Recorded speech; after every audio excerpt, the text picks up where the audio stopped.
Estás escuchando Milenio 3 por Aluka Nanika. ¿Os suena este sonido? Hace 30 años que se estrenó en España y se formaron colapsos, hubo más de un infarto, se produjo una repercusión que hoy es imposible analizar. 30 años. Aprovechando la inmensa cantidad de mensajes, preguntando por este filme en cuestión, hemos querido dedicar hora y media a una de las sagas más impresionantes del mundo del terror, pero de manera distinta.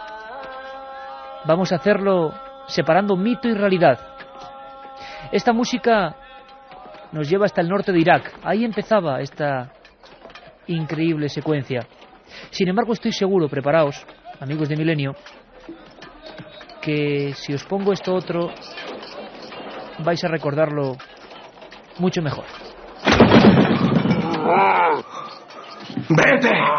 En el nombre del Padre, del Hijo y del Espíritu Santo, por la señal de la Santa Cruz, de nuestro Señor Jesucristo, que vive y reina con el Padre y el Espíritu Santo. ¡Debian! Amén.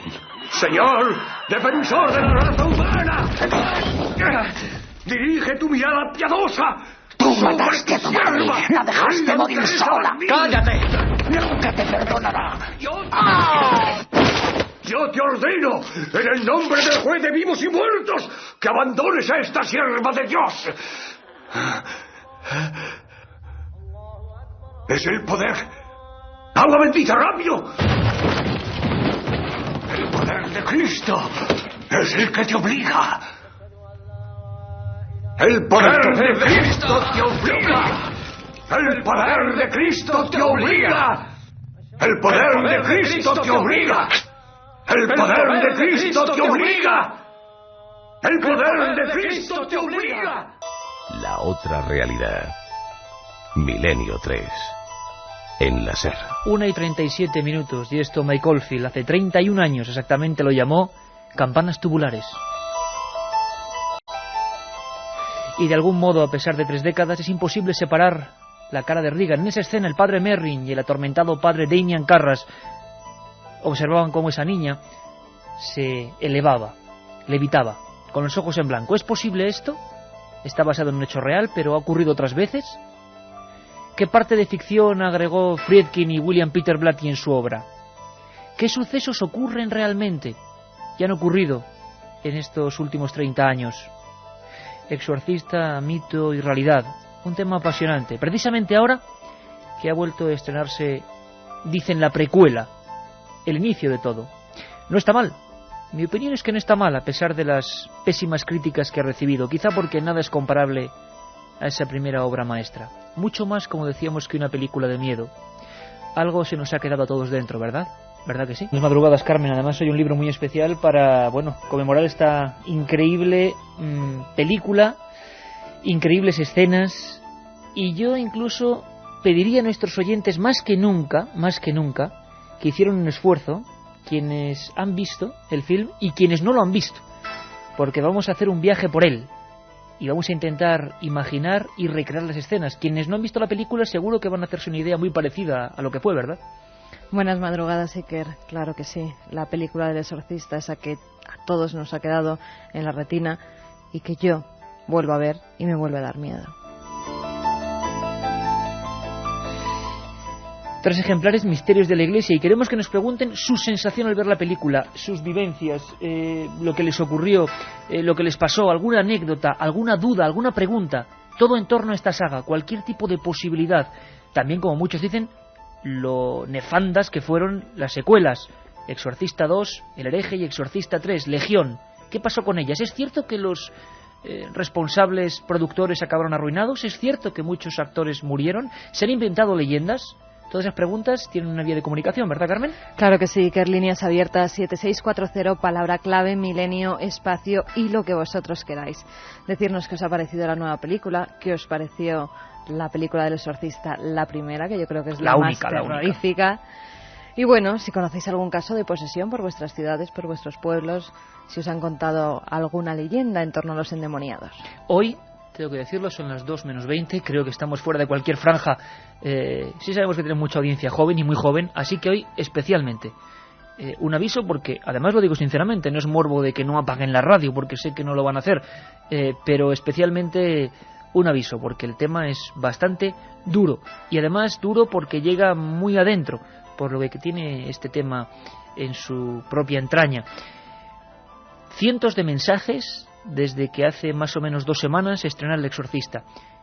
¿Y sabéis lo más increíble? Que han pasado cosas. Cosas que solo os vamos a contar aquí, en Milenio 3.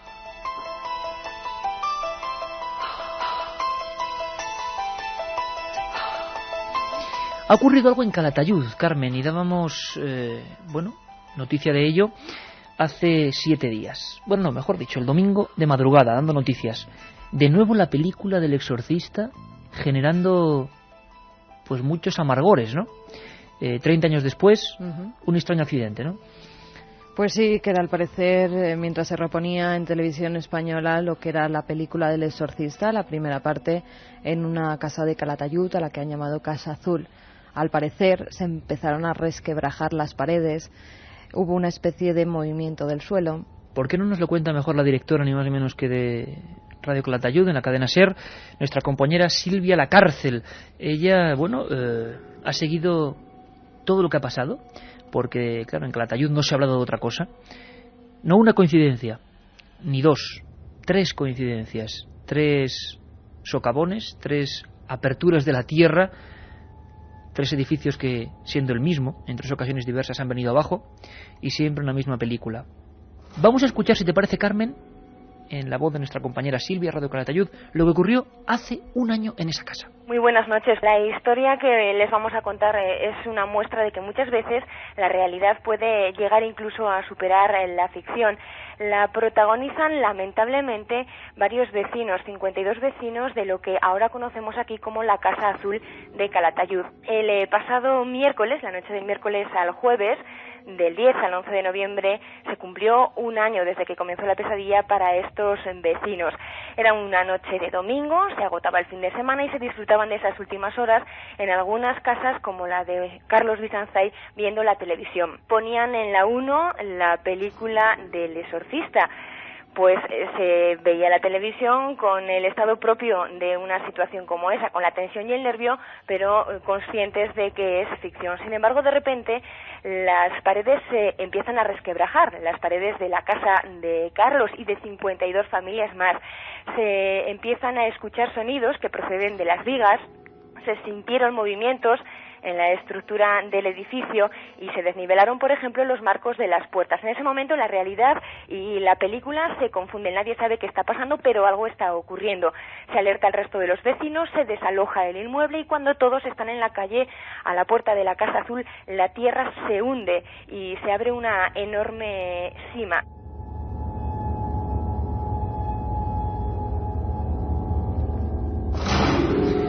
Estas músicas, ¿quién si no? Nuestro compañero Juanma Frasquet, que hoy sí que está entre tinieblas en la nave del misterio. Os prometo que la semana que viene vamos con un tema muchísimo más amable, muchísimo más cordial, muchísimo más, histórico. No os digo más. Un gran pintor, un gran maestro. Lo analizaremos también a fondo, como hoy El Exorcista, pero hoy ha tocado, porque la actualidad lo demanda así. Por cierto, no sé si lo hemos dicho, 7640, 3 libros de misterios de la Iglesia, Carmen, ¿no? Entre todos los mensajes que nos llegan vamos a sortear 3 libros de misterios de la Iglesia, donde se cuenta la historia real en la que se basó la película del Exorcista. Perfecto, pues ahora, hace 1 año pasó esto en Calatayud.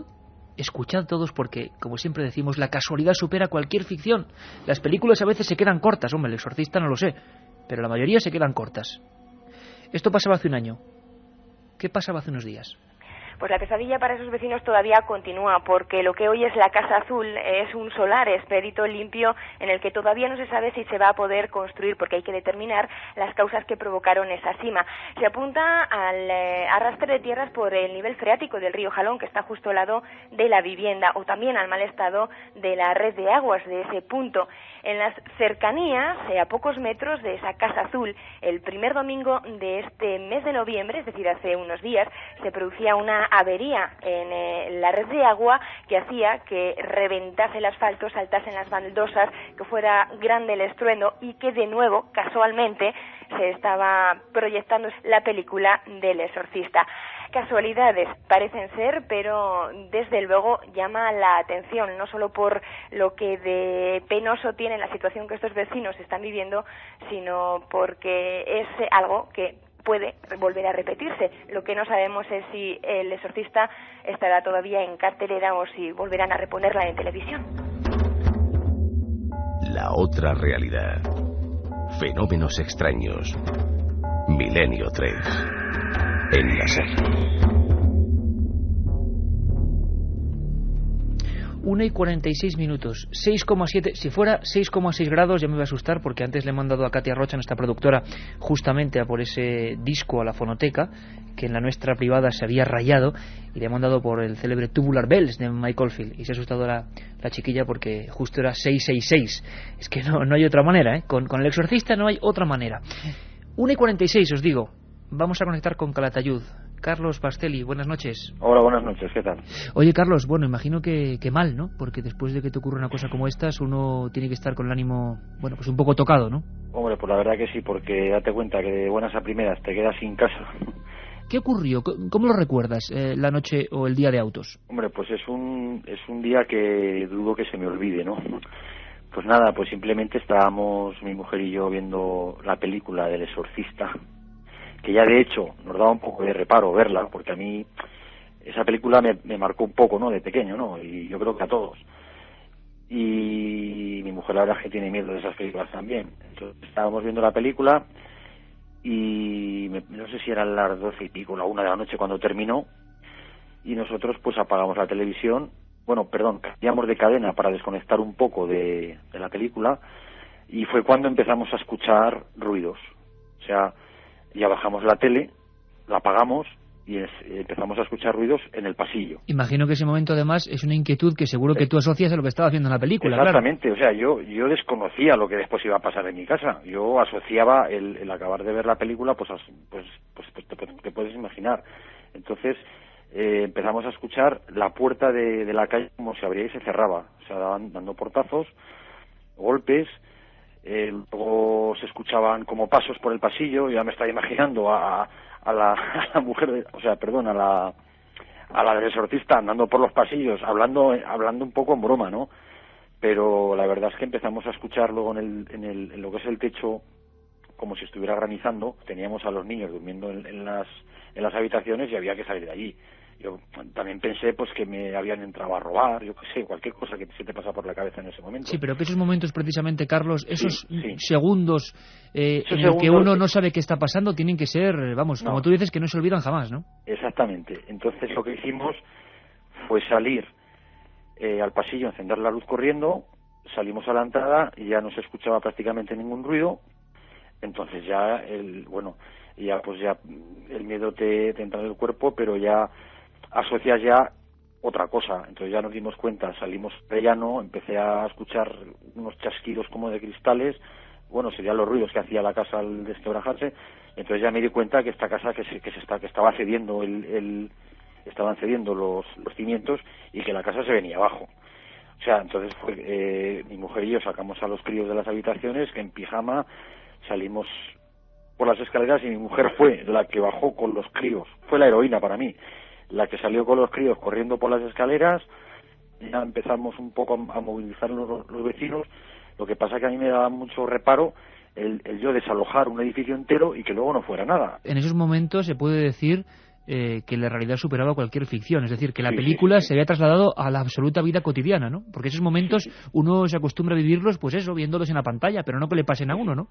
Hombre, luego ya te vas dando cuenta, después de desalojar completamente el edificio, porque ya empezamos a llamar, yo bajé corriendo y yo mientras bajábamos por las escaleras, yo pensaba que no llegaba abajo, yo pensaba que se desplomaba la casa entera y que todos los vecinos iban a caer, y yo incluido. Pero por suerte estamos todos vivos, que para mí es lo principal, que estemos todos vivos. Pues yo no llego a estar, mi mujer y yo despiertos. Si llegamos a tardar pues esas 2 horas más en desalojar la casa, más de uno hubiera caído al agujero, Tremendo. Oficialmente, Carlos, a día de hoy, ¿qué se sabe la explicación, digamos, pues oficial? Mira, la explicación oficial es que es una sima natural, que el río, según los informes que hay, que el río pues ha tenido mucha influencia, hubo 2 riadas importantes, y entonces el río pues ha tenido mucha influencia en esa sima, que le llaman una sima natural, y que la capa de arriba se ha roto y el edificio ha cedido. En la crónica de prensa venía otra vez El Exorcista. ¿Por qué otra vez? ¿Nos puedes contar? Pues otra vez, pues porque da la casualidad que no sé si hace 15 días, daban otra vez la película. Yo desconocía que daban otra vez la película, pero yo llegué a mi casa y escuché una explosión tremenda, un ruido extraño, y luego resulta que fue a ser que se hizo otro socavón a unos 200 metros de donde yo vivía, en una plaza. Y coincidió justamente con la emisión de la película. Luego me enteré en la prensa que la habían dado esa noche. Eso son casualidades. Te deseamos todo lo mejor, amigo Carlos, desde Calatayud. Vale. Un abrazo muy fuerte. Muchas gracias a vosotros. Gracias. Milenio 3, en la SER. Mensajes que nos llegan al 7640, ya sabéis, palabra clave, milenio, y que nos hablan de casualidades, como la que nos contaba ahora mismo, de la Casa Azul. Antonio desde Granada nos dice: he visto la película, pero todavía no la he podido ver en mi casa, porque cuando la hemos intentado poner se ha ido la luz. ¿Coincidencia? Creo que no. Iván desde Sevilla: vi El Exorcista y al irme a trabajar tuve un accidente. ¿Casualidad o puede haber algo paranormal? Creo que vamos a empezar a coger un dossier de casualidades, como ha pasado con otros programas en los que la interactividad con vosotros es fundamental. 7640, porque estoy seguro que hoy vamos a conocer muchas más cosas de cómo ha vivido la gente individualmente esta película. Hola, Iker, Carmen y compañía. Cuando se estrenó en España, mi madre fue a verla embarazada de mi hermano. Se tuvo que salir de la sala a la mitad porque estaba fatal. A mi madre le pasó lo mismo, embarazada de mí. Tal vez a mí se me quedó esa obsesión. Soy de Villafranca de los Barros, Badajoz. En el siglo XIII se le practicó un exorcismo a una niña que hablaba varios idiomas, entre ellos arameo. Creo, si es la historia que yo conozco, es otra. Y es en el siglo XVII. La pude publicar e investigar, y era una niña que efectivamente habló en latín. Antonia Batista. Su diagnóstico, por los jueces y los 2 alcaldes que tenía en aquella época Villafranca de los Barros, un lugar importantísimo a nivel inquisitorial, fue, junto a su madre, endemoniada. Yo la vi con 8 años y tuve pesadillas mucho tiempo. No me quitaba la dichosa cría de la cabeza. Hoy día la veo y no duermo. Me pasa lo mismo. Bueno, queremos vuestra información constante. Vamos a estudiar entre todos, vamos a ponernos la pantalla del cine de la mente, que es la más impresionante que hay, y vamos a disfrutar, si es posible. Le preguntábamos a Javier Ocaña, que es redactor de la magnífica revista Cinemanía, redactor jefe, sobre esta precuela, qué curioso el término, no secuela, sino que ahora la 4ª parte es la primera.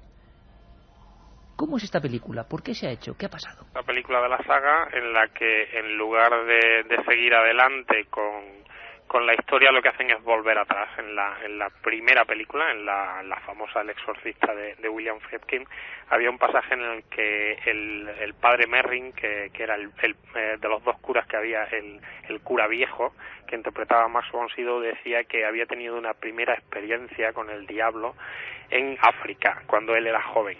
Entonces, ese pasaje, que apenas se menciona, dura 1 minuto o así en la película, es el que han aprovechado para hacer una cosa que se llama precuela, o que es un palabra, digamos, que se ha institucionalizado en el mundo del cine, que es para hablar, en lugar de una secuela, una precuela, o sea, anterior en el tiempo.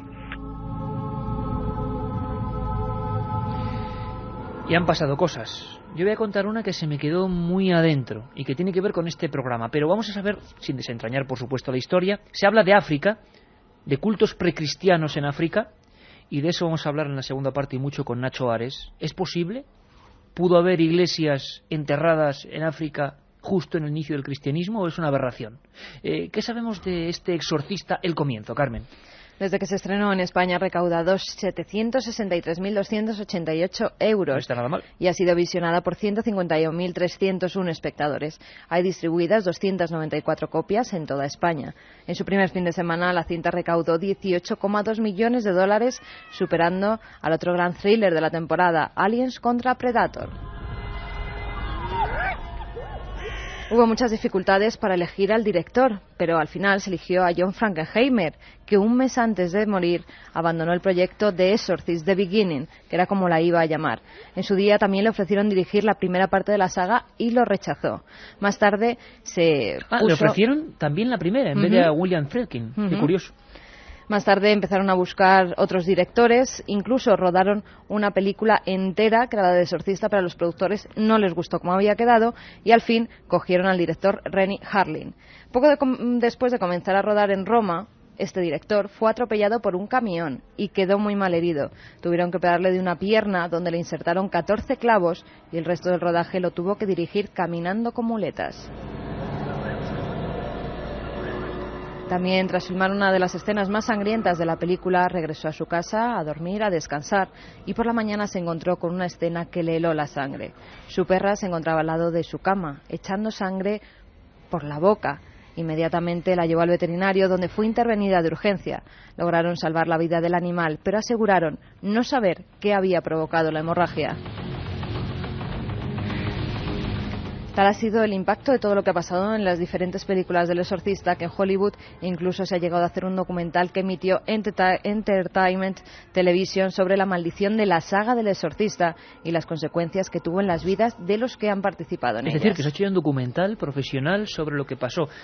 Bueno, le preguntamos también al compañero Javier Ocaña, ya sabéis, redactor jefe de Cinemanía, sobre estos misteriosos cambios de director en este inicio del Exorcista. Escuchadle.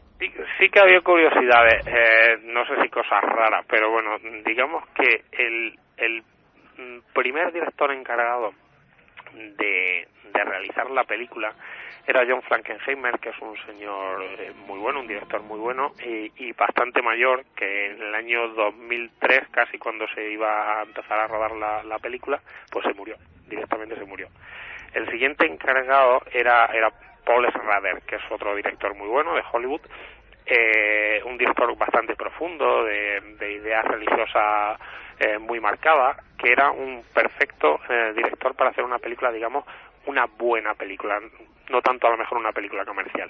Él hace la película, la rueda entera, se la enseñan a los productores y los productores no les gusta nada, les espanta directamente, dicen que es una cosa demasiado culta, entre comillas culta, y que quieren más sangre, más vísceras, más terror de usar y tirar, digamos, y terminan despidiéndolo y rodándola de nuevo en un 80% de la secuencia con otro director, un finlandés que se llama Renny Harlin, que sí que es especialista pues en, digamos, cine de acción y cine de usar y tirar de fin de semana, y ese es finalmente el que realiza la película en su mayoría, y esa es la versión que ha llegado a las salas hace un par de semanas a España y está a final de verano en Estados Unidos. El Exorcista, todo un fenómeno que va mucho más allá del cine, del terror. 121 minutos inolvidables en la primera parte, para quien los ha visto. Vamos a seguir con muchísimas cosas. Investigación científica, arqueológica y, por supuesto, eclesiástica. Os esperamos. Por cierto, que aquella tarde, nunca lo olvidaré, Carlos Barroso vino con un documento. Estábamos preparando un programa sobre esto.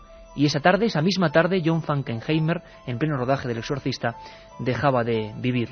¿Casualidad? ¿Mito? ¿Ficción? ¿Realidad? Luego lo descubrimos, amigos. Milenio 3, continuamos. A pesar de que solo en los títulos de crédito y en una escena impactante aparece esta música, todos nos hemos quedado con ella, impregnada en los sentimientos. Parece mentira, pero siempre que se vuelve a escuchar hay un raro mimetismo. Recordamos escenas de aquella película que en España fue censurada previamente, o por lo menos mantenida congelada, hasta varios meses después. Se estrenó en 1974. Se cuentan escenas como ambulancias a las puertas de algunos cines y todo tipo de reacciones en un pueblo que desde luego no estaba acostumbrado a ver el poder del maligno de una manera tan directa y tan cruda. Tampoco es que fuera una película gore, como se les llama hoy a las que abusan de determinados efectos. Al revés. Luego nos lo van a contar varios especialistas. Lo que daba miedo en El Exorcista no eran los vómitos verdes, ni las marcas incluso en el cuerpo de esa niña, de Linda Blair. Lo que daba miedo en El Exorcista es la posibilidad sorda, la posibilidad real de que eso pudiese haber ocurrido realmente. La dirigía William Friedkin. Estaba basada en un hecho real y a la vez en un libro que se llamaba El Exorcista y que ya de alguna manera representaba eso, un hombre maduro, un hombre ajado por el tiempo y por sus batallas antiguas con Satanás, un hombre que según la leyenda siempre iba acompañado de un maletín tan negro como su traje y que se paraba delante de una lujosa casa. En esa casa estaba pasando algo. Así se iniciaba El Exorcista. Mensajes que nos siguen llegando a ese 7640, palabra clave milenio, y es que esta película, la primera parte, ha impactado a mucha gente. Tony nos dice: yo vi El Exorcista por primera vez con 6 años y desde entonces tengo tal trauma que cada vez que veo algo de la película no puedo evitar el pánico. Soy José de Alumitrán. ¿Es cierto que en realidad no fue una niña sino un niño el poseído? Lo vamos a descubrir. José de Ponferrada nos dice: ¿es cierto que hubo accidentes en el equipo durante el rodaje de la película o es solo marketing? Preguntas que irán teniendo respuesta a lo largo de esta hora que nos queda de eso, del Exorcista. Otro amigo que nos escribe y nos dice: en la escena en la que el cura sale de la Universidad de Georgetown, aparece junto a él una joven rubia con una carpeta como extra. Esa chica fue la novia de mi padre. Juanma Frasquet, que se ha quedado con la misma cara. Parecemos los dos exorcizados en este momento, porque yo también me he quedado igual. Bueno, es la magia de la radio y de la interactividad. Ocurren cosas como esta y estoy seguro que van a pasar muchas más. Por cierto que esta precuela, el inicio, empezaba con el atormentado padre Merrin. Recordáis la primera escena, ¿verdad? Esa escena en Irak, esa escena donde se desentierra una figurilla que fue real y que tuvo su misterio que vamos a contar, el Pazuzu, una especie de deidad del mundo mesopotámico absolutamente diabólica. Y además era una deidad a la que le daban prebendas para que no, digamos, sacase su furia a relucir. Hablamos de África. Hablamos de cultos cristianos antiquísimos. ¿Es posible? ¿Esta historia está basada en hechos reales? ¿La de un exorcista que viene de unas excavaciones y donde se encuentra fenómenos que van más allá de la casualidad? Le preguntábamos al director y buen amigo de este programa y autor de La Historia Perdida, Nacho Ares, director de la revista Arqueología. ¿Qué puede haber de cierto? ¿Qué cristianismo perdido hubo en esas latitudes donde el padre Merrin en la ficción se encontró con esa especie de figurilla? Le escuchamos muy atentamente. Los primeros cristianos que llegaron al Valle del Nilo, que en su mayoría eran grandes eremitas, como Bernardo Pacomio, etcétera, son personas que lo que hacen es adoptar las tradiciones egipcias a ese nuevo cristianismo y en muchos casos ofreciendo una visión un tanto heterodoxa de la ortodoxia que finalmente reflejaría la propia religión cristiana o luego la católica, ortodoxa, etcétera. Precisamente los documentos que aparecen en Nag Hammadi en la década de 1940 hacen referencia precisamente a eso, a esos primeros cristianos que lo único que hacían era beber de fuentes precristianas, en muchos casos de fuentes religiosas propiamente faraónicas, de tradiciones incluso algunas de ellas babilonias, tradiciones próximo orientales en definitiva, que dan quizás ese perfil mucho más exacto de lo que era el origen del cristianismo en esos primeros años de desarrollo. Y con esta música que nos pone Juanma Frasquet, que se llama Baraka, suerte, parece que viajamos a esas arenas siempre ardientes, a esas arenas donde, según dicen por ejemplo en Egipto, está el 80% sin descubrir. ¿Cuántos descubrimientos de aquella época nos habrán sido ocultados? Nacho Ares, Carmen, hablaba de un término que creo que es clave y siempre dando todos los puntos de vista pues para que los oyentes se queden con él. Nag Hammadi. En diciembre del año 1945, 2 campesinos egipcios encontraron más de 1100 páginas de antiguos manuscritos escritos en un papiro y enterrados junto al acantilado oriental en el valle del río Nilo. Los textos eran traducciones de originales griegos al copto. El sitio de este descubrimiento al otro lado del río del pueblo moderno de Nag Hammadi, donde en el 320 después de Cristo San Pacomio fundó el primer monasterio cristiano. Poco menos de medio siglo después, en el 367 después de Cristo, los monjes locales copiaron unos 45 escritos religiosos diversos, incluso los evangelios de Tomás, de Felipe y Valentín, en una docena de códices encuadernados en cuero. Esa biblioteca fue cuidadosamente sellada en una urna y escondida cerca entre las rocas, donde permaneció sin descubrirse durante casi 1600 años. 1600 años. Eran libros encuadernados, dicen algunos que de una biblioteca herética. También hay una historia que algún día contaremos de sangre con esos libros, de más de un crimen. Bueno, textos, palabras sueltas de un cristianismo desconocido, de un cristianismo diferente, incluso con evangelios como el de Felipe, como el de Dídimo Tomás, textos que nunca fueron, bueno, realmente considerados oficiales, considerados inspirados, y enseguida pasaron a formar parte de ese gran pabellón de los herejes, de los heréticos. Bueno, pues en una escena que podía ser perfectamente real como la de Nag Hammadi, recrea Friedkin y recrea Peter Blatty el hallazgo del arqueólogo. Las palas entran en la arena y se encuentran una figurilla, esa deidad maléfica, el Pazuzu. Le preguntábamos también a Nacho Ares si estas deidades eran reales.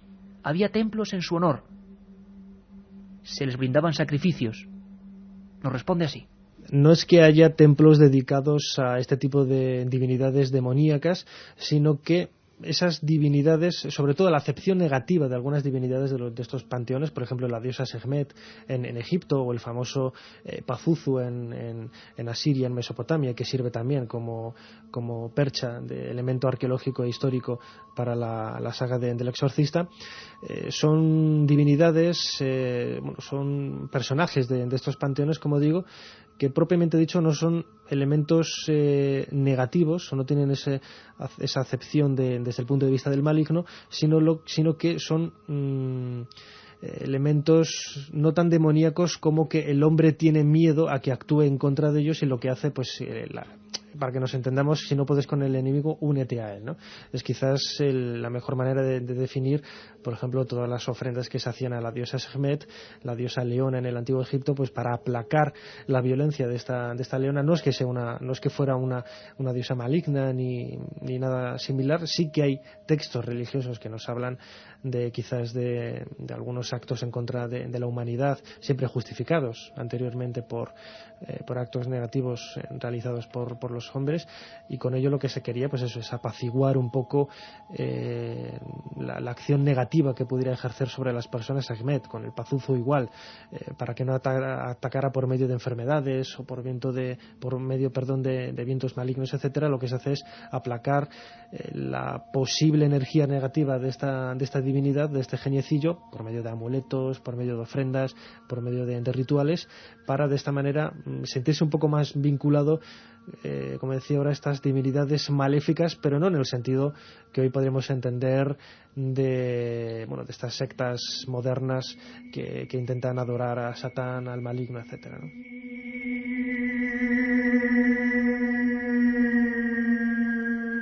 Milenio 3. En la SER. La otra realidad. Milenio 3. En la SER.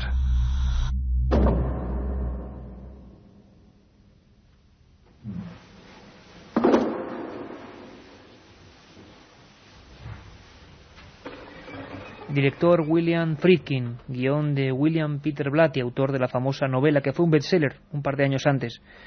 Música de George Crumb. Oscar al mejor guión adaptado en 1973 y varias nominaciones al Oscar: mejor actriz de reparto, mejor actor de reparto, mejor director, mejor actriz, Oscar mejor película 1973.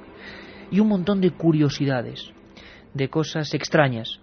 Tan extrañas como que en muchos países se censuraran diversas partes. Algunas escenas eran realmente fuertes, como esa en la que la niña, Regan, protagonista indiscutible de esta historia, Linda Blair, baja por las escaleras echando sangre por la boca, como una araña.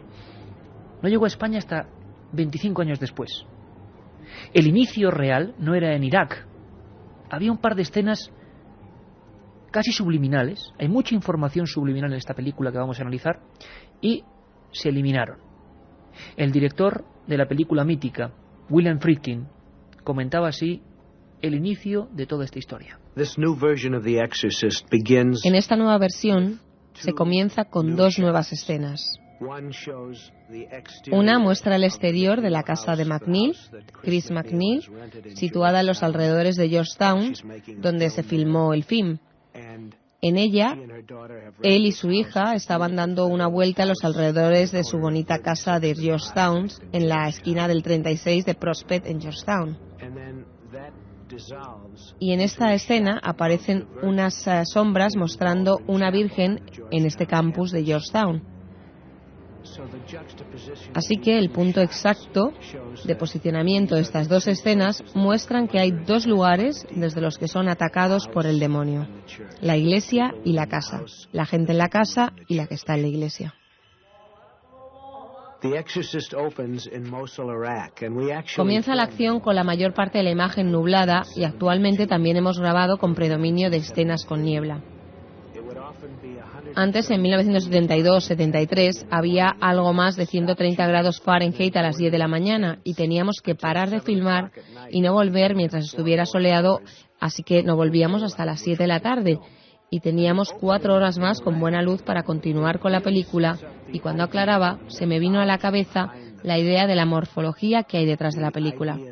La idea de introducir al padre Merrin, que es solo un cura, pero es también un arqueólogo y tenía experiencia con el demonio en el pasado. Él es un exorcista.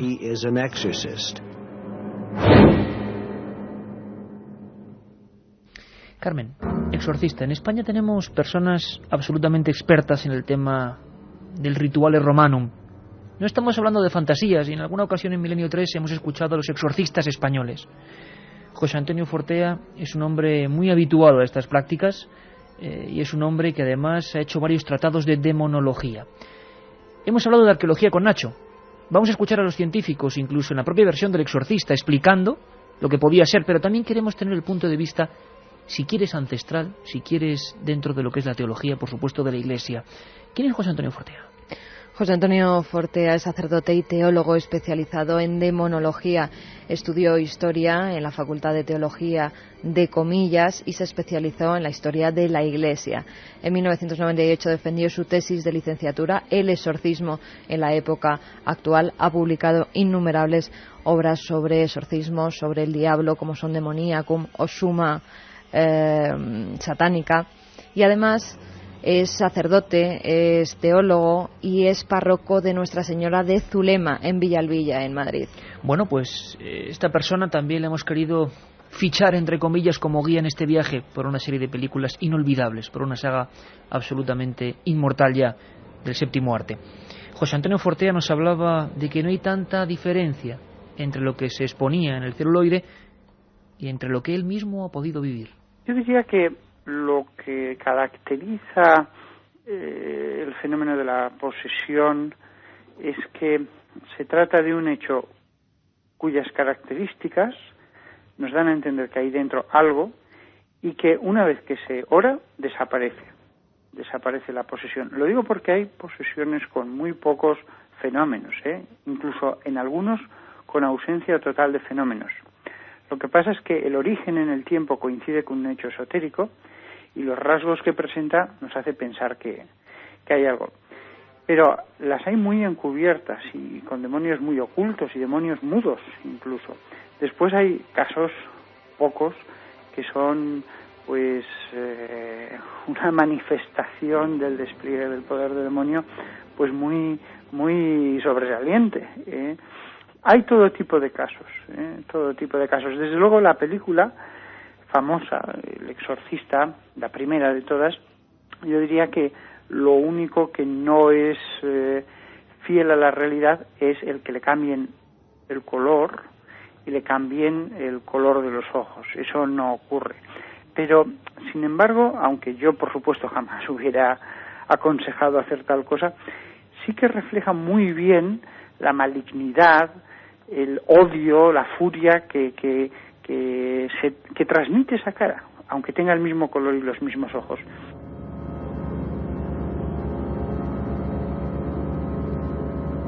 Milenio 3.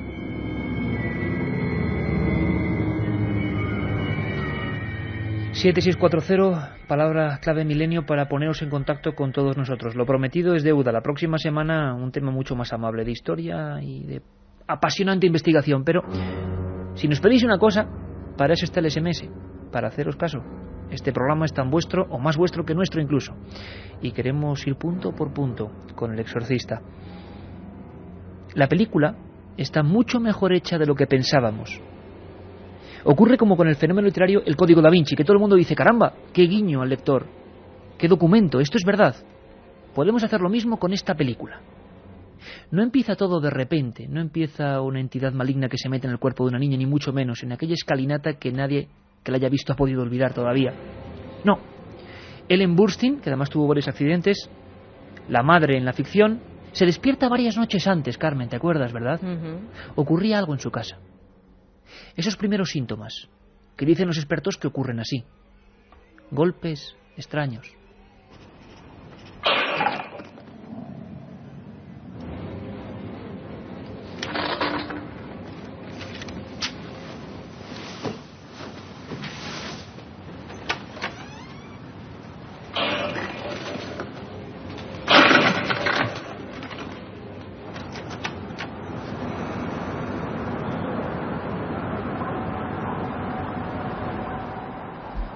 Golpes extraños, golpes misteriosos, raps según la fenomenología paranormal. Es decir, no es algo que Friedkin o Peter Blatty pusieran porque sí, como añadido de ficción, al revés. Se habla de ellos desde el siglo XIX, golpes secos, golpes en la madera y golpes que han atormentado a mucha gente. Seguramente muchos de ellos tendrían explicación perfectamente natural, pero en la película aparecen como iniciador de otros fenómenos. Según los que saben de esto y los expertos, siempre la bajada de temperaturas y estos raps eran los inicios de algo mucho más extraño. La película sigue avanzando, El Exorcista. Hay una escena en los sótanos de esa gran villa, donde el mal de alguna manera parece haberse instalado. La niña y su madre encuentran, la madre sorprende a la hija con un juego que no estaba allí por casualidad. Una tabla con letras y números. Oye, ¿de dónde has sacado esto? Lo he encontrado. ¿Dónde? En el armario. ¿Has estado jugando con él? Sí. ¿Cómo se juega? Te enseñaré.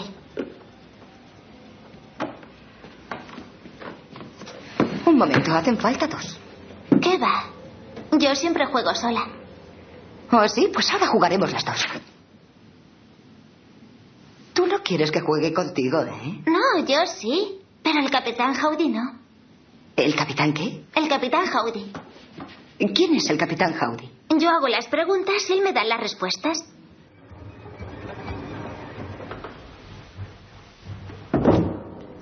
Más mensajes que nos siguen llegando al 7640, palabra clave milenio. Ya sabéis que sorteamos 3 libros de misterios de la Iglesia donde se cuenta la historia real del exorcista. Cuando vi la película en el cine, casualidad o no, se cortó la película y estuvimos 5 minutos a oscuras, nos decía un amigo. Paqui de Cádiz, la última vez que vi la película estaba de guardia y se fue la luz. Además se rompió una ventana. No he pasado más miedo en mi vida. Buenas noches. El técnico de imagen de la última película del exorcista, se le murió su madre cuando se estrenó esta película, nos dice Jonathan desde Lérida. Hola, estoy en mi taxi y tengo alquilada la película para verla, pero tal como me lo estáis poniendo, mejor no la pongo, no sea que termine mal la noche. Hablamos de la Ouija como elemento que aparece, nada es casual, en las primeras escenas del exorcista, en esa casa. Esa niña y su madre, recién separada. Ambas se ponen delante de una especie de pequeño artefacto. No es el vaso típico, es una cosa que luego vamos a descubrir que se llamaba planchette. La Ouija, brevemente, para quien no lo sepa, aunque yo creo que lo sabe todo el mundo, pero para poner los puntos sobre las íes. El nombre de Ouija viene del francés oui y del alemán ha, que significa sí en ambas lenguas. Se trata de una tabla de madera en la que están escritas las letras del alfabeto en la zona central, sí en la parte de arriba a la izquierda y no a la derecha. También hay una serie de números del 0 al 9 y la palabra adiós. Los antiguos egipcios utilizaban un instrumento similar para ponerse en contacto con sus antepasados. Se trataba de un anillo atado a un hilo que bailaba sobre un tablero en el que se disponían diversos símbolos con los que se suponía deletreaban sus mensajes a los muertos. Qué interesante, esto yo no lo conocía, fíjate, Carmen. También se dice que ya Pitágoras, en el año 540 a.C., usaba un objeto parecido cuando se reunía con algunas personas, en los que una tabla mística que se movía con ruedas hacía signos que el filósofo interpretaba a sus alumnos, asegurándoles que se trataba de revelaciones que le daban los muertos. La tabla, a la que también se llamó el telégrafo de los muertos, fue inventada por William e Isaac Fuld, que la comenzaron a fabricar en 1889.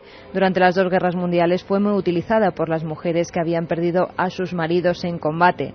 Es en 1966 cuando la empresa fabricante de juguetes estadounidenses Parker Brothers compró los derechos del tablero. Desde entonces se calcula que han vendido en América y Europa más de 25 millones. Que desde luego no es poca cosa. Sin embargo, Carmen, en la película El Exorcista no se utilizaba como conocemos una moneda o un vaso, se utilizaba algo que tenía ruedas. ¿Sabemos el nombre de este artilugio? Sí, el nombre es planchet. Fue el método anterior a la ouija que se utilizaba presuntamente para contactar con los muertos. Se trataba de una pequeña canasta con un lápiz atravesado con el que el médium, después de concentrarse, hacía de mediador de los espíritus de esos fallecidos y escribía el mensaje que estos le transmitían. Este instrumento evolucionó convirtiéndose en lo que hoy día se conoce como planchet, que es la palabra francesa que significa pequeña tabla. Se trata de una tablilla de madera con forma de corazón y sobre ella se dispone ese mismo lápiz para escribir los mensajes que en teoría transmiten los muertos. Y como en el caso del exorcista, y siempre, por supuesto, que nos entienda hablando de cosas supuestas. Aquí nadie defiende que esos sean espíritus, ni mucho menos. Pero el juego está ahí y ha provocado el fenómeno social que ha provocado. Eso nadie lo puede negar. Esa cosa, sea ficción, sea cuestión mental, sea extraña realidad, en el caso del exorcista está muy bien llevada, porque no es ese lápiz, sino una versión B o 2.0, se puede decir así hoy en día, en plan moderno y digital. En vez de lápiz, había un agujero, y entonces la letra que quedaba reflejada a través de ese agujero, que a veces tenía incluso un pequeño cristal, era la letra que supuestamente llegaba desde el otro mundo. El padre Fortea, José Antonio Fortea, autor de esos tratados de demonología, tiene claro que la ouija, tal y como ocurre en la película, es una vía de acceso. Le escuchamos y, como siempre, que cada uno opine. Sin duda, sin duda. No es exagerado decir que podemos esperar incluso una plaga de posesiones.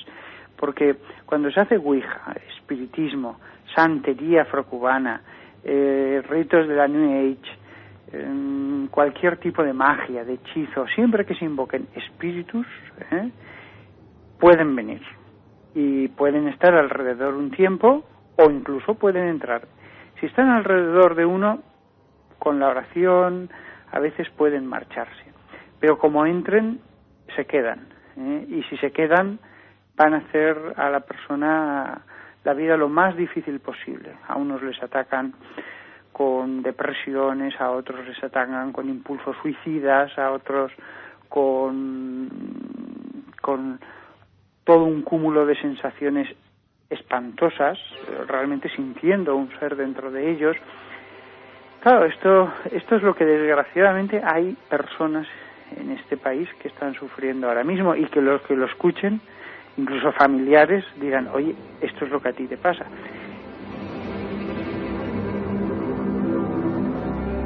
En esa película, como un torrente de acontecimientos perfectamente programados tras un buen estudio de estos fenómenos, empiezan a surgir cosas. ¿Quién no se acuerda de esta escena? La madre se despierta por un telefonazo. Es la madrugada. Por ejemplo, a las 2:32, como ahora. Se gira y está su hija al lado. Su hija no ha querido dormir en su propio cuarto. ¿Qué estás haciendo aquí? Mi cama se movía. No podía dormir. Cariño.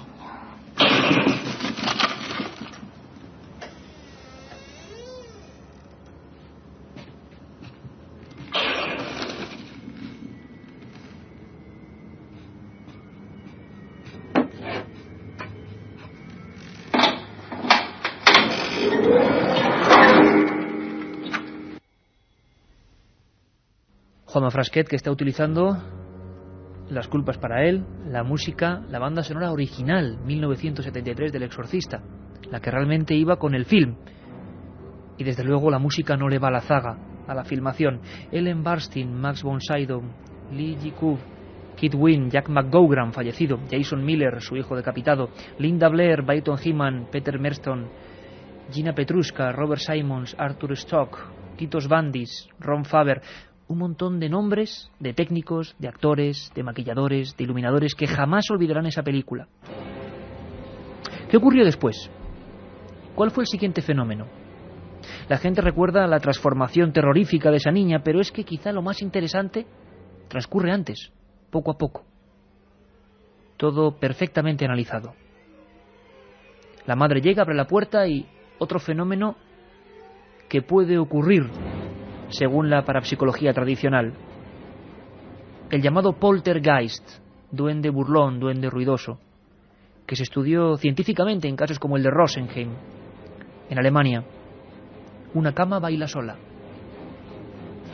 ¿Sale la mancha, Willy? Sí, creo que sí. Bien.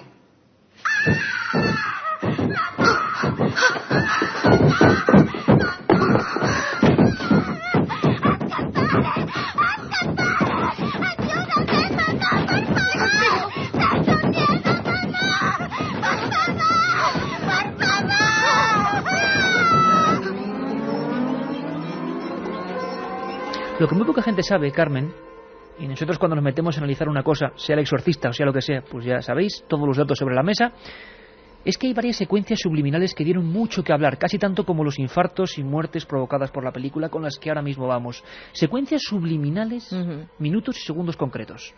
Cuando en 1973, Iker, como decías, se estrena esa película, en el cine se producen escenas que no ha podido conseguir ningún otro film de terror. Gente que se desmayaba impresionada por esas escenas, ataques de histeria en plena sala de cine, desmayos, infartos e incluso abortos.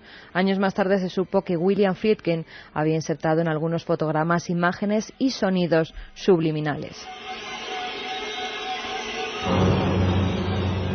En el minuto 31 y medio, cuando Regan está siendo auscultada por el médico, durante 3 frames, que son esas secuencias, esas pequeñas secuencias, aparece una máscara, la del Capitán Howie, un personaje que la niña menciona, como hemos oído antes, al principio de la película mientras jugaba con la Ouija.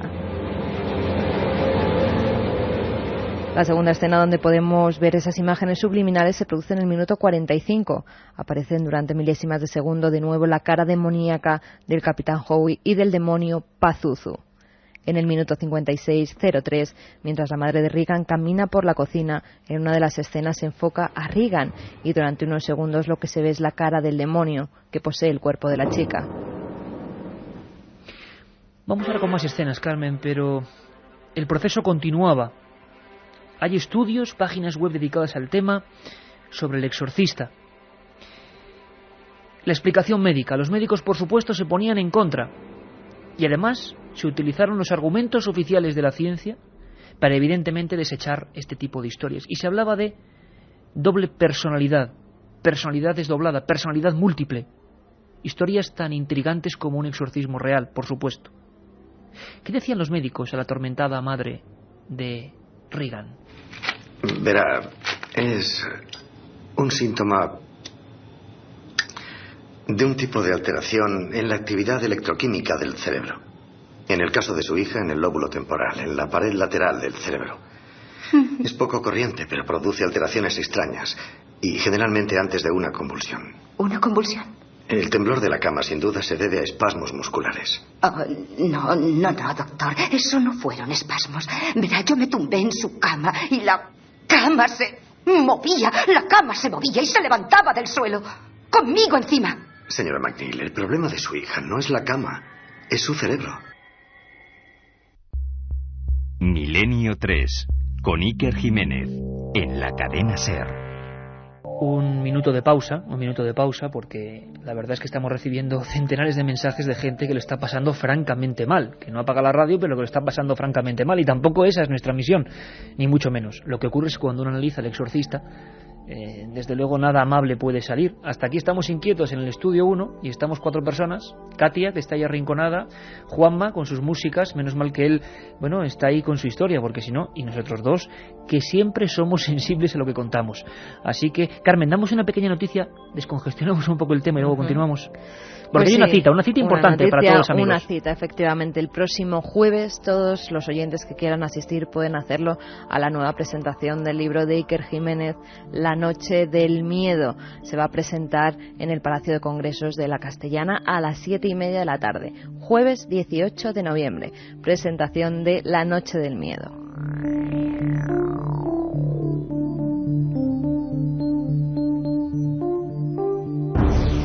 Además, queridos amigos, va a ser una ocasión, entrada libre por supuesto, para presentaros la nueva web, ikerjimenez.com, con todos los programas de Milenio 3, con vídeos, con un canal de televisión, de alguna manera llamándolo así, propio, y un montón de cosas, coordinado por el nuevo webmaster Guillermo León, y la verdad es que yo creo que va a ser una experiencia fabulosa. Por un lado el libro, va a estar Javier Sierra, va a estar Pablo Villarrubia, va a estar un montón de gente, de Amigos del Misterio, y será una ocasión increíble para veros. Carmen, el lugar, la hora, 7:30, ¿no? A las 7:30 de la tarde en el Palacio de Congresos de la Castellana, aquí en Madrid. Que por cierto, además hablaremos con catedráticos porque la Complutense está haciendo un curso maravilloso de periodismo del misterio. Van a estar un montón de amigos de los medios de comunicación y el misterio. Ese mismo día yo estaré en la Complutense a las 4 de la tarde, pero todos los amigos, daremos todos los horarios, van a estar durante toda esta semana. Así que ya tenéis esa información, esperamos veros y daros un fuerte abrazo. Ahora no sé si decir lo siento o decir vamos allá. Continuamos, El Exorcista. La otra realidad. Milenio 3. En la SER.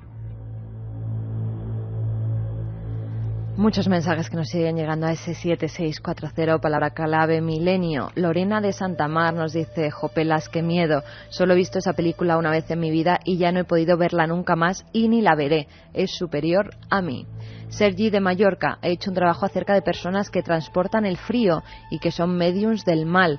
Ya no hago ningún trabajo más de ese estilo. Qué miedo. Pues casi que mejor. Un mensaje que a mí me ha dejado helada. Estoy escuchando y rezando. Hola, soy un vigilante, estoy solo en una fábrica y sin luz. Estoy acongojado, pero no me separo de la radio. Víctor desde Valencia: viendo la película solo en mi casa, la pausé cuando sale la cara del demonio y se fue la luz. Casi me da un infarto. O sea, puso el pause y se quedó. Esa escena que es tremenda y 2 o 3 tremendas, que sale el pazuzo, la cara del demonio, y en ese momento veis se le va la luz de la casa. Bueno, por lo menos no se le ha caído la casa, como en Calatayud. Miguel desde Córdoba nos dice: Iker, hemos visto El Exorcista varias veces en mi casa y por la mañana aparece un marco de foto de Cristo volcado boca abajo. Ha ocurrido 3 veces. Hay algo que es superior a todo. Yo lo digo muchas veces, y quizá porque me viene de familia mi relación con el mundo del arte y demás, acostumbrado a ver. Cuando uno ve una pieza, por ejemplo, que es auténtica, aunque no es ningún experto, pero verdad, Carmen, que eso lo hemos vivido muchas veces, cuando uno ve una pieza de estas románicas terribles, tremendas, yo creo que las imágenes y las obras de arte y las obras de arte del ser humano tienen una reacción muy especial que podemos captar, y eso todavía no está, yo creo, muy comprobado científicamente, y igual no se puede llevar al laboratorio, pero es como cuando uno ve, no solo en el arte, yo recuerdo, tú te acuerdas en París, por ejemplo, unos muñecos de vudú, siempre te ponen unos muy espectaculares y como que no te dicen nada, y yo me acuerdo de uno allí en Las Pulgas en París, que era un niño con un cuerno de cabra en la cabeza. Era muy sencillo, pero aquello tenía algo, y yo no soy ningún místico, ni creo ni dejo de creer en nada, pero ahí había algo. Bueno, pues mucha gente piensa que en esta película hay algo, y que por mucho efecto especial y una primera parte de la película que está muy bien llevada de la nueva secuela, nada puede ser igual. Esa película tenía algo que muchos achacan a más allá del celuloide. ¿Sabes cómo lo menciona Fortea? Malignidad. Y esa malignidad él la ha visto en personas de carne y hueso. En el poseso hay una percepción, incluso por parte de los que conviven con la persona, una percepción de la malignidad. Por ejemplo, hay una risa que es la risa del demonio, y una vez que uno la escucha no la olvida nunca. Es una risa que hiela la sangre. Incluso la misma mirada. Uno ve la mirada de muchas personas perturbadas y es la mirada de personas perturbadas, pero cuando el demonio te mira directamente, yo cuántas veces lo he escuchado e incluso lo he experimentado, literalmente te recorre un escalofrío desde la coronilla hasta la planta de los pies y se te erizan los pelos. Hay una percepción, hay algo más, lo mismo que también hay animales que perciben la presencia de que hay algo, pues también en estos casos los familiares saben muy bien que lo que hay allí no es una enfermedad.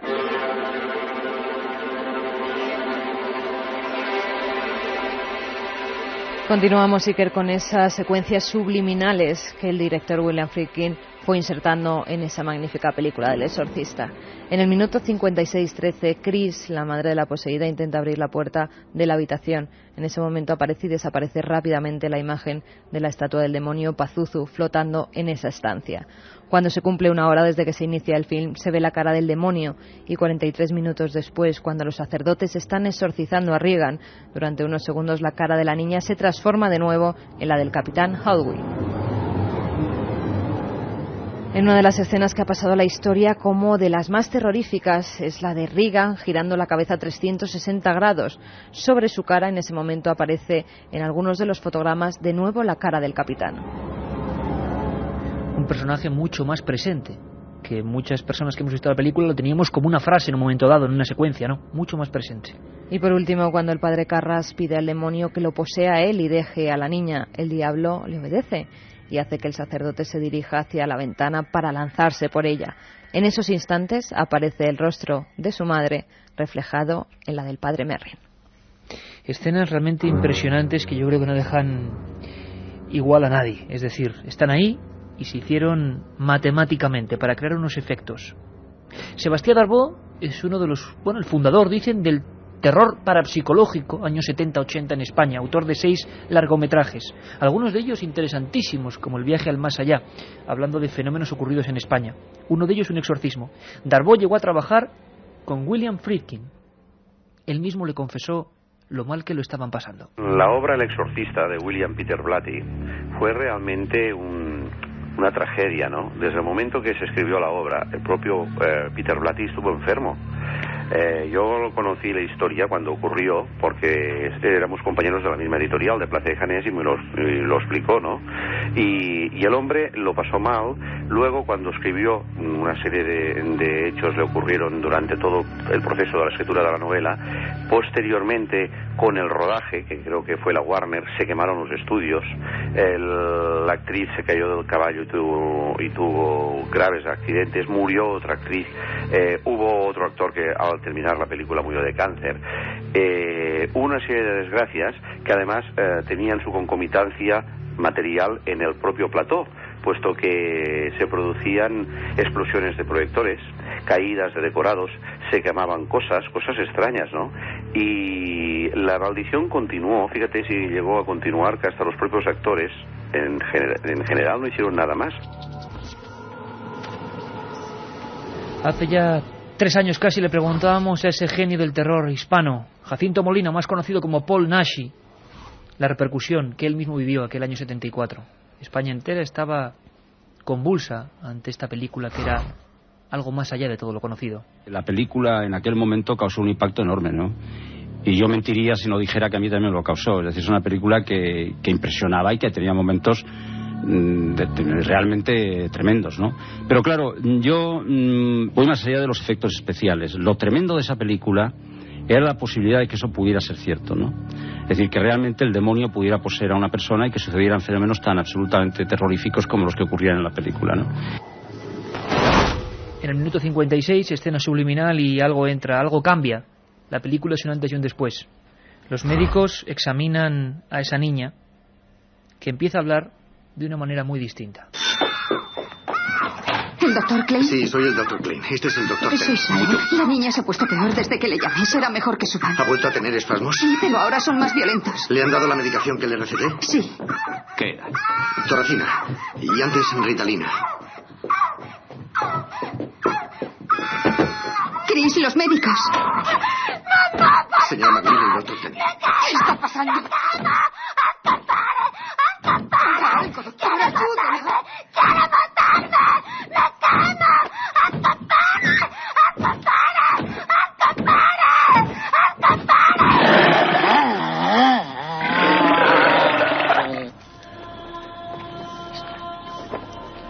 Ahí desde luego empezaba otra historia bien distinta y que todos conocemos. Escuchad atentamente este fragmento porque a mitad de la película alguien muere en la ficción. Jack McGowan es ese borrachín que aparecía, director de cine, que aparece desnucado. Lo asombroso es que murió así y tuvo que hacerse esa ficción acoplándose a la realidad. Murió desnucado. Vamos a escucharle. Hola, Jack, pasa. Supongo que ya lo sabes. ¿Saber qué? Veo que no. Barack ha muerto. Debía estar borracho. Se ha caído por las escaleras de ahí fuera, las que dan a la calle M. Se ha roto el cuello. ¡Oh, Dios!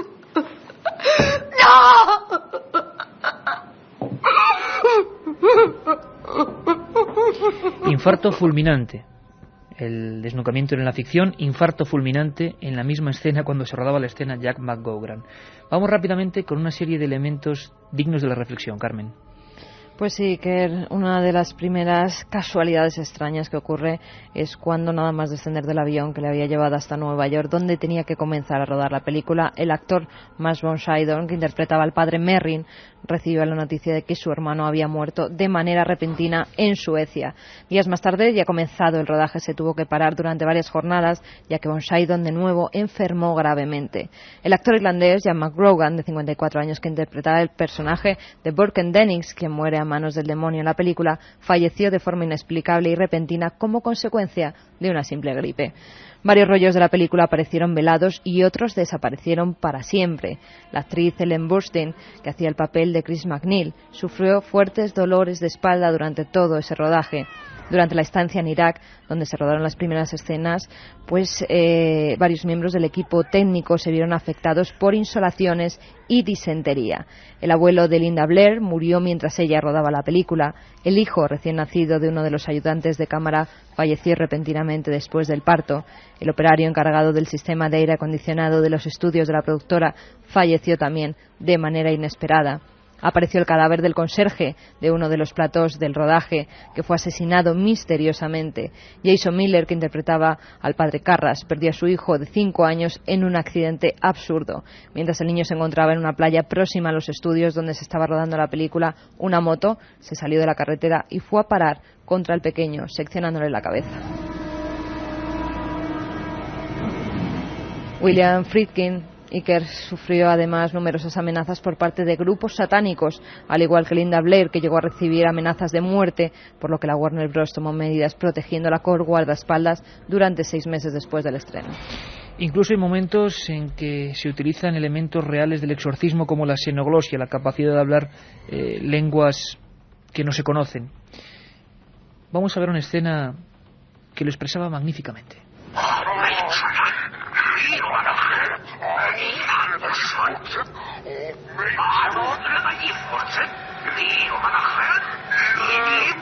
¿Quién eres?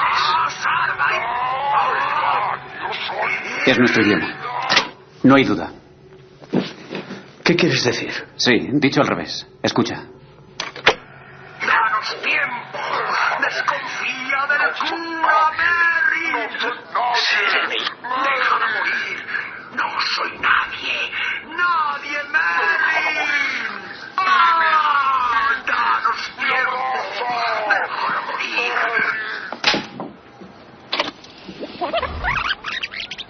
Y siguieron las casualidades. Tras la premier de la versión teatral en el Teatro de la Comedia de Londres, tuvo que aplazarse la obra por un inesperado trance. Mary Ure, su actriz principal, fallecía esa misma noche y en extrañas circunstancias en la habitación de su hotel. Esa misma mañana los periódicos hacían la crítica de la obra, diciendo que Ure había estado espectacular en su papel de endemoniada y que verdaderamente parecía estar poseída. La muerte de Mary Ure, que puede ser consultada en cualquier enciclopedia de cine. La extraña muerte, siempre revolviendo como estos cuervos negros el mundo del exorcista. Una de las escenas más terribles es cuando el padre Carras, Damian Carras, también acabó bastante mal el hombre a nivel de actor, se acerca junto con la criada de la casa. Hay un frío total, toda la temperatura ha bajado, se aproximan a la tripa y, como ocurrió en el caso real, Carmen, dermografías, palabras en la piel. Help me, ayúdame. Así lo sentíamos en el cine. No quiero que Chris vea esto. ¿Qué ha pasado? ¿Qué ocurre?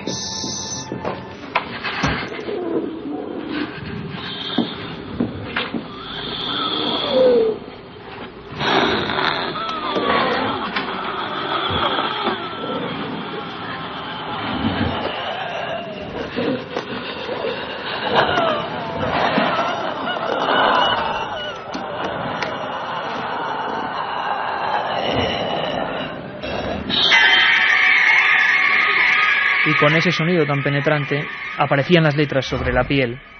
Otra escena importante para saber hasta qué punto está bien documentada y mucho más real de lo que parece esta película es cuando los obispos, junto con Damian Carras, hacen todo el proceso burocrático para el exorcismo. No es nada fácil, hay que hacer toda una serie de instancias. Así ocurrían en el celuloide. ¿Cree que el caso es auténtico? No lo sé. No, supongo que no. Pero he llegado a la conclusión de que sí reúne las condiciones establecidas en el ritual. ¿Quiere hacer el exorcismo usted mismo? Sí. Quizás sea mejor una persona con experiencia, tal vez alguien que haya estado algún tiempo en misiones. Lo comprendo, Ilustrísima. Veré de quién disponemos. Cuando lo sepa, se lo comunicaré enseguida. Gracias, Ilustrísima. Él conoce todas las circunstancias. Esos eran los diálogos, esas eran las escenas, y se hablaba de Merrin, el padre Merrin. Las secuelas que vinieron después, como El hereje o Legión, no fueron, desde luego, ni la sombra de la primera. Los trailers en América volvieron a despertar una expectación que luego fue un auténtico fracaso. Nada igual que aquella película del 73.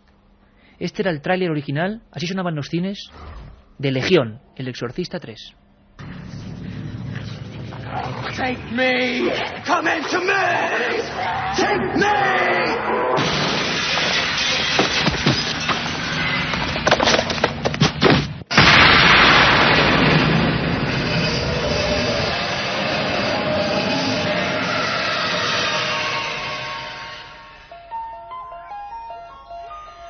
Morgan Creek proudly presents The Exorcist III, Legion, written and directed by William Peter Blatty, creator of The Exorcist.